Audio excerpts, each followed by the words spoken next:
Hello and welcome to APTN National News this beautiful Monday afternoon. I'm Sav Jonza.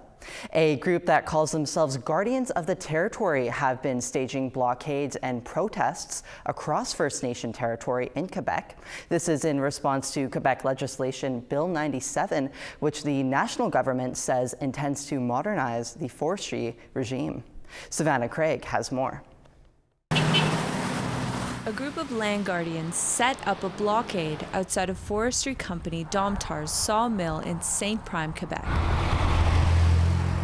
The Guardians want to convince passerbys that First Nations people should have a say in Bill 97. Bill 97 is legislation tabled in April that Natural Resource Minister Mayte Blanchette-Fezina says will modernize the forestry regime by creating 3 zones. Dave Petitquet is leading the protests. He says those involved in Bill 97 shouldn't make decisions impacting Innu territory. C'est les chefs de territoire, les familles, les chefs héréditaires à décider ce qu'il fait dans le territoire pour les familles. Ce n'est pas les conseils de banque, ni le gouvernement, ni les forestiers, et surtout pas dans le temps résolu qui appartient à une firme étrangère d'Indonésie. Petitquet and other land guardians have been going community to community to spread their message. Le chemin principal est au 62. Just a few weeks ago, APTN News spoke with Petitquet in Wemotashi, the heart of Atikamekw territory, where he was building teepees to block logging trucks from entering the territory. Petitquet says this fight didn't start with Bill 97.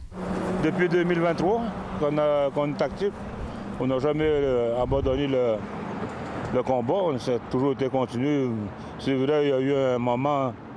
C'était tranquille, mais tranquille pour le monde, mais pas pour nous autres. Petitquet staged a blockade in Wemotashi in 2023 over the Indian Act Band Council signing a forestry agreement with the Quebec government. He says community members were not consulted. Que nous sommes dans des terres non cédées et non conquises par la grande nation Anishinaabe et nous, Algonquins, Atikamekw. On n'a jamais cédé quoi que ce soit. Cette table a été mise en place à la suite du dépôt du projet de loi. Donc, encore une fois, on est mis devant le fait accompli. The AFNQL and 5 other chiefs announced that they will not be hosting consultation with the Quebec government because the Natural Resources Minister refuses to make a clear and formal commitment to an appropriate Bill 97 consultation process. Ils ont tout le temps agi de cette façon-là, en donnant plein de promesses aux Autochtones, mais sans jamais aboutir à leurs promesses. C'est ça le gouvernement colonialiste. Fellow land guardian Guy Paul says it's not simply about forestry. It's about implementing legislation that affects the original nations without including them in decision-making. On veut avoir nos droits, dire comment qu'on veut avoir les coupes sur nos territoires. Pas des coupes à blanc comme aujourd'hui. He says to maintain decision-making over their land, Bill 97 cannot be passed. Parce que si elle passe, on n'aura plus droit de parole sur nos territoires. The Guardians of the Land are now working with a law firm. They say legal aid will help support their fight against deforestation carried out without their consent. Savannah Craig, APTN National News, Montreal. The James Smith Cree Nation near Prince Albert, Saskatchewan says their funds are going under the microscope of the federal government. In a letter issued to band members on Friday, Chief Kirby Constant said a forensic audit will be conducted by Indigenous Services Canada and the KPMG accounting firm, with the audit dating back to more than 7 years to April of 2018.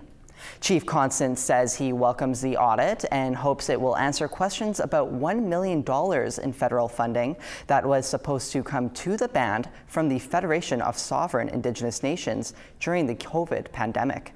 He says James Smith was supposed to receive $6.5 million for protective equipment for band members, but only got $5.5 million from the FSIN, who are also undergoing a forensic audit.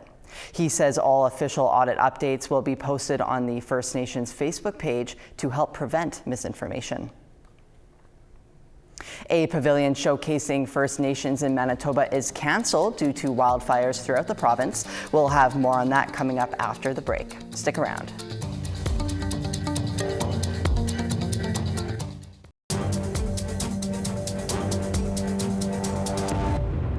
Welcome back. Pasqua First Nation has been hard at work planting, watering, and tending to a garden which will one day feed its members. As harvest approaches, there are already plans to expand, growing a variety of fruits and vegetables. CTV's Brittany Poitras tells us more about the nutrients in the soil. Pasqua First Nation has unveiled their new community garden. Lands manager Candace Carter says the garden will benefit band members inside and out. When we go to the grocery store, we're not sure where our food comes from, to be honest, right? We just buy it and cook it and we eat it. But here we actually know we started right from a little tiny seed right to a vegetable, and that's the best for us. Where the garden now stands, once a clear field owned by Delbert Pasqua, whose last wish was to have the land shared. He summoned us to his house and gave me instruction to take care of the land as best I could. The soil and seeds planted in this garden represent more than just food. To Councillor Roman Pasqua, it represents the community's values. I think it has to go in connection with our food sovereignty and feeding our nation members, and not just our members on reserve but also off reserve. In the spring, after fundraising and planning, the garden took shape. This garden isn't just about sustainability. It's also about affordability, health, and helping the community. The cost of buying food has gone up, that I believe that our community needs healthy food, and if we create our own garden, I know that the community can afford to come out and pick their own food for free. This is year one of a 5-year project with plans for the garden to grow and be home to many types of plants, including medicinal for all band members to access. So even our community can come out here, and if they want to use some herbs, they can come pick. Community members are set to receive their free produce for the first time this fall. Brittany Poitras for Indigenous Circle. New housing for seniors is move-in ready on the Nipissing First Nation. It's part of a larger decades-long project to connect seniors to assisted living care who want to remain in the community. CTV's Eric Tashner took a tour and has more. 2 assisted living facilities are opening up in Nipissing First Nation.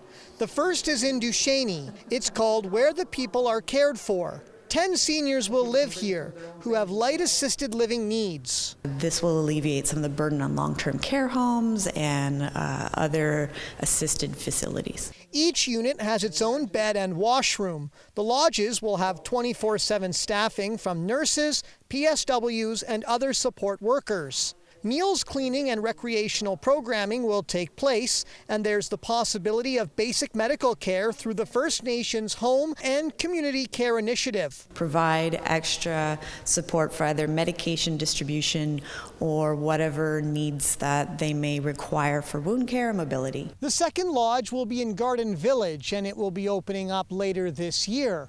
In 2023, the First Nation secured close to $7 million from the Canadian Mortgage and Housing Corporation for both projects. We'll now have a lot more applications because people didn't know what the building looked like or what services were offered. The First Nation heard directly from community feedback that there was a shortage of housing for seniors who need help with basic care. Keep our seniors at home and in the community longer before they require long-term care, so that they can stay with their loved ones and reduce isolation. Dr. Lalonde says in the future she would like to see an increased level of care at one of the 2 facilities to long-term for residents who need it to fill that critical gap. We're really excited to have this open for the community, and I know the community's been really excited. This has been decades in the making.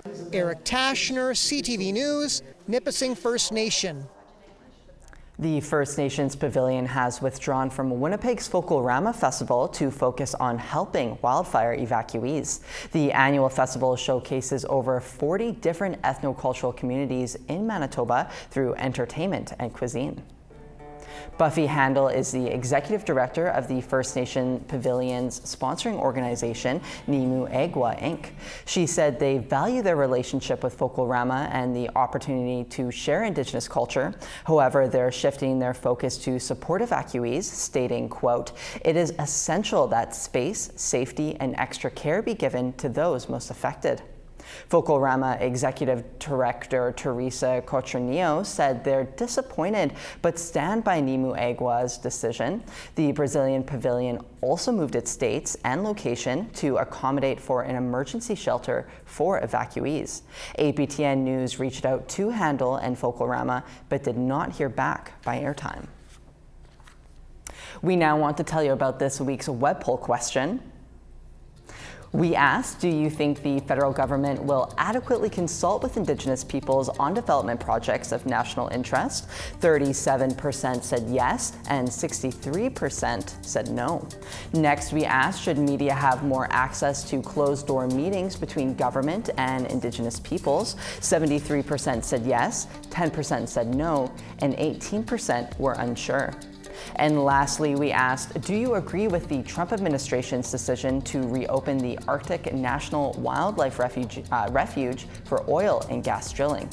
13% said yes, and 87% said no. Thank you to everyone who voted. For our new set of questions, head to aptnnews.ca. We need to take one last break now, but when we return, our host Dennis Ward sits down with Prime Minister Mark Carney to talk resource extraction projects and First Nations consultation.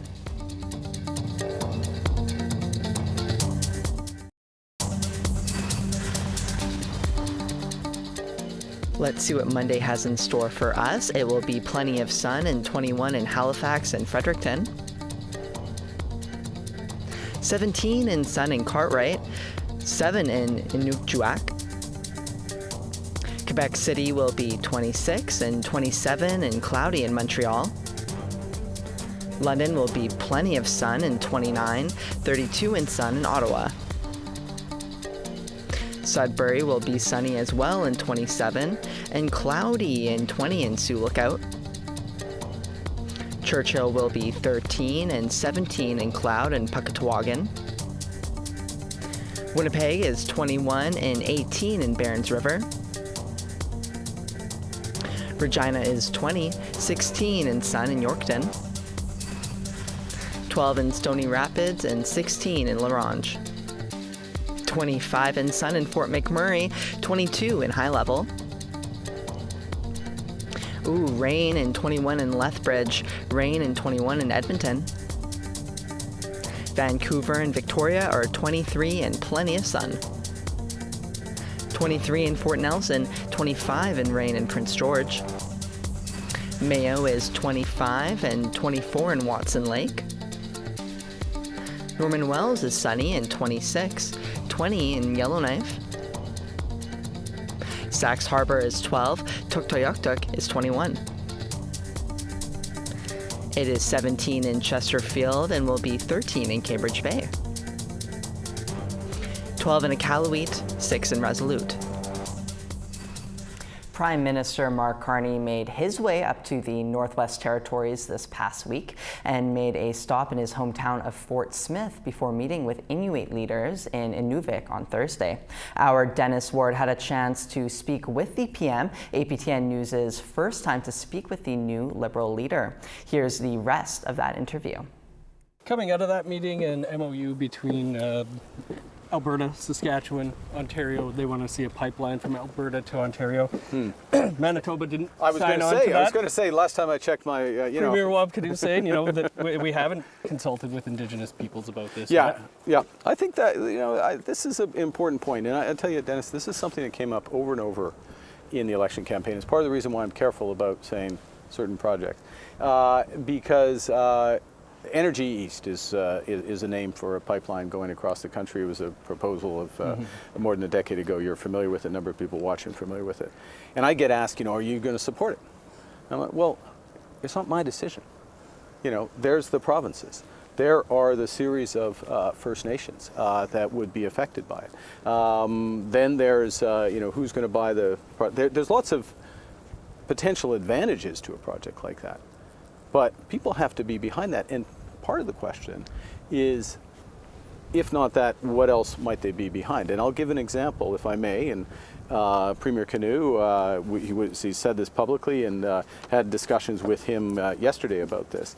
One of the things that he looks at, and again, this is about building the country, is what's called a coast-to-coast-to-coast energy corridor, which links from Manitoba through to BC, up through the Northwest Territories, Yukon, and a spur to Yukon, and then to Nunavut.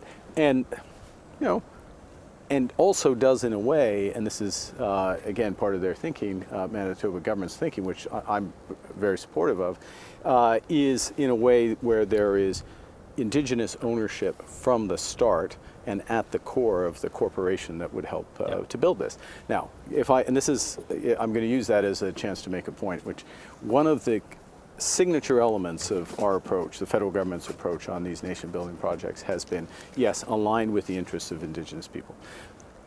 Great. It has to be much more than just being aligned. It has to be that there is large equity ownership in these projects. And one of the things we will do is to basically finance that equity ownership because we don't want to have a situation where something's in the interests of the rights holders or modern treaty groups in their interests, but they don't have the money to help make it happen. And that's part of the way we can help. But it always starts with what's in their interests and what do they want to do. One specific project that comes up often is the Ring of Fire in Ontario, Northern Ontario. Premier Doug Ford, willing to drive his own bulldozer up there, he says, I've been reporting on the Ring of Fire for almost 20 years now. I don't think it's any further along than it was back then. Multinational companies have died during that time over that project. You know, you have 2 nations or so that are supportive of it, but you have about 7 or 9 that are around there now that have filed legal challenges against this legislation. Yeah, look, I think there's a real lesson in some of these situations. I mean, in some cases it can be a specific project, and I'm not saying the Ring of Fire is a bad project, but in other cases it's been an attitude which says we'll move forward with a project at all costs, or even if everyone else isn't on side. That's not the attitude I take. I take the attitude of let's find the projects that people are getting behind. Let's make sure that they aren't just supportive of it and it isn't just jobs at the time that whatever the project is being built. It's in ongoing jobs, but it's ongoing economic interests as true owners. And that's what's possible. Now, there are models for the Ring of Fire that could work that way. There is not a model that doesn't work that way, to put it in the double negative if I can. Right. The federal government won't be involved if it's not working that way. If it doesn't have the support, doesn't have the equity ownership. And look, let's see what's possible on those terms. And then we can see things move forward, or whether or not things move forward. I don't think things are going to move forward. In fact, they're not, certainly with the federal government. They're not going to move forward unless they have those elements.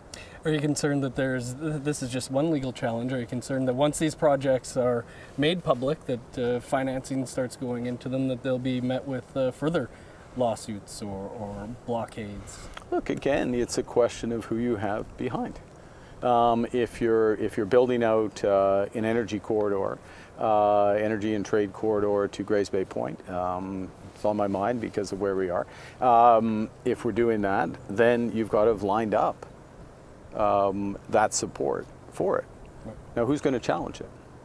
If you have the support of those who are affected. I mean, yes, somebody, people can always launch lawsuits, but the question is, do you have the positive support? And Dennis, I'm going to emphasize this. This is an enormous vista that we've got here. It is an absolutely enormous country with tremendous potential and opportunities. We have done too little, not too much. And what I hear directly from rights holders, directly from chiefs across the country, is a bunch of great ideas. Right. Okay? We haven't even started the consultation process about which projects are. But I'm aware of, and we're aware of, huge, huge potential. My job, the job of the premiers, the job of others, is to convert those great ideas as part of a process to making decisions after extensive consultations that these are the potential projects of national interest, and then to go from that to attach the right conditions around the development of those projects, and including environmental, local services and economic benefits, ownership conditions, other elements. Attach those conditions, labor conditions as well, so those projects can be built, and that process goes forward. One thing we're committed to as the federal government, the new federal government, is we will do our work in a timely way. When those conditions start to come together, we're not going to be the one that delays the thing for 10 or 15 years. I'm afraid we have been the ones that have delayed good ideas for 10 or 15 years. And that's part of what we're going to stop. Any of those ones that were delayed for 10, 15 years come to mind that you'd like to resurrect? I'm giving you the same answer, but that's because it's the part of the approach. It's for others to advocate and support. Because if it's not, the federal government is not pulling projects. We're not trying to create projects. We're not trying to push certain ideas and priorities. But what we're going to do is we're going to accelerate and reinforce and support those projects that really do have support.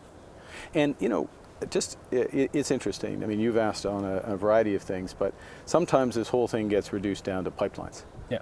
No, we're talking about, yes, pipelines, but ports. We're talking about green energy. We're talking about carbon capture.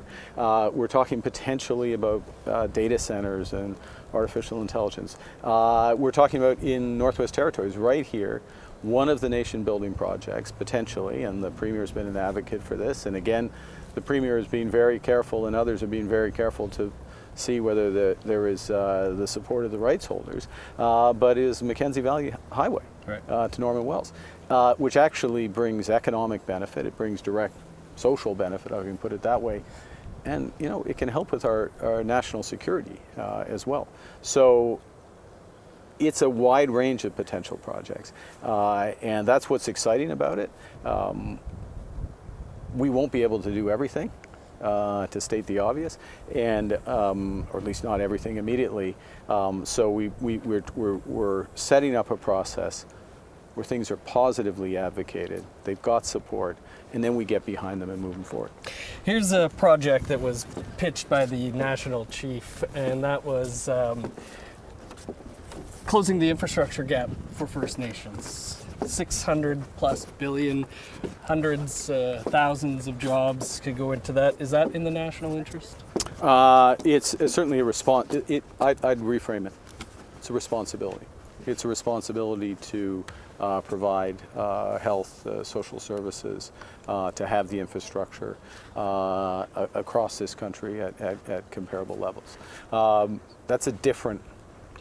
That is a different set of responsibilities, different set of processes for that. Mr. Prime Minister, I'm being told we got to wrap up. We didn't even make it to our bench. Maybe one day we'll sit on it. Someday we'll make it to the bench. I see these good people down there, though. But thank you, Dennis. Thanks so much for your time. Thanks. A real Appreciate pleasure. it. Thank you. Thanks. Thanks so much for that, Dennis. That's all the news we have for you this beautiful Monday afternoon. Make sure to check in again at 6 p.m. Eastern for more stories from across the country. For now, I'm Sav Jonesa. Thank you for joining us and take care.